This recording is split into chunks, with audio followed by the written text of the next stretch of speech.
Grammar language ട്രെയിനിങ്ങിൽ second language training ആണ്. Language training എന്ന് വെച്ച് കഴിഞ്ഞിട്ടുണ്ടെങ്കിൽ നമ്മുടെ എക്സ്പീരിയൻസ് അല്ലെങ്കിൽ നമ്മൾ എന്താണോ എക്സ്പീരിയൻസ് ചെയ്തിട്ടുള്ളത് അത് എക്സ്പ്രസ് ചെയ്യുന്നതാണ് ലാംഗ്വേജ് ട്രെയിനിങ്ങിൽ വരുന്നത്. അതിനകത്ത് നമ്മൾക്ക് മെയിനായിട്ട് വരുന്നത് manufacture of literature, exercises, self expression, games to learn grammar of the language. ഇതെല്ലാമാണ് നമ്മുടെ ലാംഗ്വേജ് ട്രെയിനിങ്ങിൽ വരുന്നത്. അതിന് വേണ്ടിയിട്ട് നമുക്ക് എന്താണ് ആവശ്യമായിട്ടുള്ള ആക്ടിവിറ്റീസ് എന്ന് പറഞ്ഞിട്ടാണെങ്കിൽ ഫസ്റ്റ് വേണ്ട ലിറ്ററേച്ചർ. ലാംഗ്വേജ് ട്രെയിനിങ്ങിൽ ഫസ്റ്റ് വേണം ലിറ്ററേച്ചറാണ്. ലിറ്ററേച്ചറിൽ വരുന്നതാണ് സ്റ്റോറീസ്, ടെല്ലിങ് സ്റ്റോറീസ്. നമുക്കറിയാം സ്റ്റോറീസ് കേൾക്കുമ്പോൾ കുട്ടികൾ എന്താണ് കൂടുതൽ സെൻറ്റൻസുകളും കാര്യങ്ങളും മനസ്സിലാക്കുന്നത്. അപ്പോൾ ഗ്രാമാറ്റിക്കൽ റെപ്രസെൻറ്റേഷൻ എങ്ങനെയാണെന്ന് മനസ്സിലാക്കുകയാണ് ചെയ്യുന്നത്.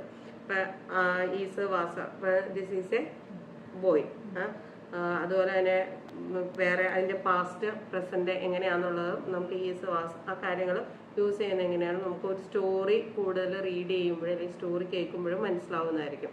അപ്പം അതുകൊണ്ട് തന്നെ നമുക്കറിയാം ഈ ഗ്രാമർ പഠിക്കാൻ വേണ്ടി അധികവും ഇംഗ്ലീഷ് മൂവീസ് കാണുക അല്ലെങ്കിൽ മാഗസീൻസ് റീഡ് ചെയ്യാന്ന് എപ്പോഴും പറഞ്ഞു കേൾക്കാം. അപ്പം അതിൻ്റെ അകത്ത് അതേ സെയിം ഫാക്റ്റ് തന്നെയാണ് നമ്മുടെ ലാംഗ്വേജ് ട്രെയിനിങ്ങിൽ ലാംഗ്വേജ് ഡെവലപ്മെൻറ്റിൽ വരുന്ന ഈ സ്റ്റോറീസിനുള്ള സാധനം. അപ്പോൾ ടെല്ലിങ് സ്റ്റോറീസ്, പിന്നെ reading stories. Second one is the reading stories. ഇപ്പം സ്റ്റോറീസ് റീഡ് ചെയ്യുക. നമ്മൾ ഇപ്പോൾ ഏതെങ്കിലും ഒരു സ്റ്റോറി കുട്ടികൾക്ക് പറഞ്ഞു കൊടുത്തതിന് ശേഷം നമ്മൾ ആ സ്റ്റോറി തന്നെ കുട്ടികൾക്ക് റീഡ് ചെയ്യാൻ കൊടുക്കുക. ദെൻ തേർഡ് എന്ന് പറഞ്ഞിട്ടുണ്ടെങ്കിൽ റൈംസ് ആൻഡ് ജിംഗിൾസ്. റൈംസ് എന്ന് വെച്ചാൽ പാട്ടുകൾ അല്ലെങ്കിൽ അതനുസരിച്ച് മ്യൂസിക്, റിതം ആയിട്ടുള്ള മ്യൂസിക്കുകൾ കുട്ടികൾക്ക് പറഞ്ഞു കൊടുക്കുക. അതിൽ നിന്ന് കുട്ടി എന്താണ് പഠിക്കുന്നത്, സെൻറ്റൻസുകൾ അല്ലെങ്കിൽ എങ്ങനെയാണ് എക്സ്പ്രസ് ചെയ്യുന്നത്, ലാംഗ്വേജ് എങ്ങനെയാണ് എക്സ്പ്രസ് ചെയ്യുന്നതെന്ന് കുട്ടി ഗ്രാസ്പ് ചെയ്യുന്നതായിരിക്കും. Then second one is the fourth one is the songs. പാട്ടുകളിലൂടെയും മനസ്സിലാക്കാൻ പറ്റും. Then dramatical representation.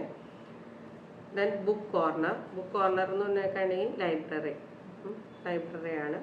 Then news time, expression of the news time. ഇതെല്ലാമാണ് മെയിനായിട്ട് വരുന്ന നമ്മുടെ ലാംഗ്വേജ് ട്രെയിനിങ്ങിൽ വരുന്നത്.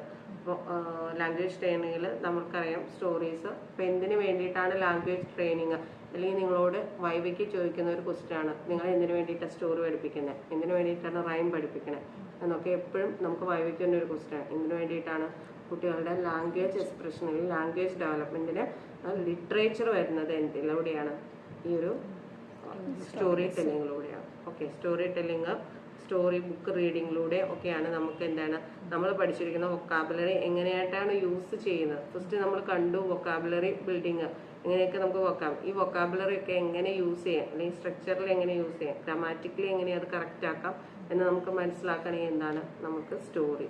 അതുകൊണ്ടാണ് ഈ പറഞ്ഞ നമ്മൾ ഗ്രാമർ പഠിക്കാൻ പോകുന്നിടത്ത്, സ്പോക്കൺ ഇംഗ്ലീഷ് പഠിക്കാൻ പോകുന്നിടത്ത് എല്ലാവരും പറയുന്ന ഒരു കാര്യം എന്താ, ഇംഗ്ലീഷ് ന്യൂസ് കാണുക, ഇംഗ്ലീഷ് സിനിമ കാണുക, English news paper magazines read ചെയ്യാണ്.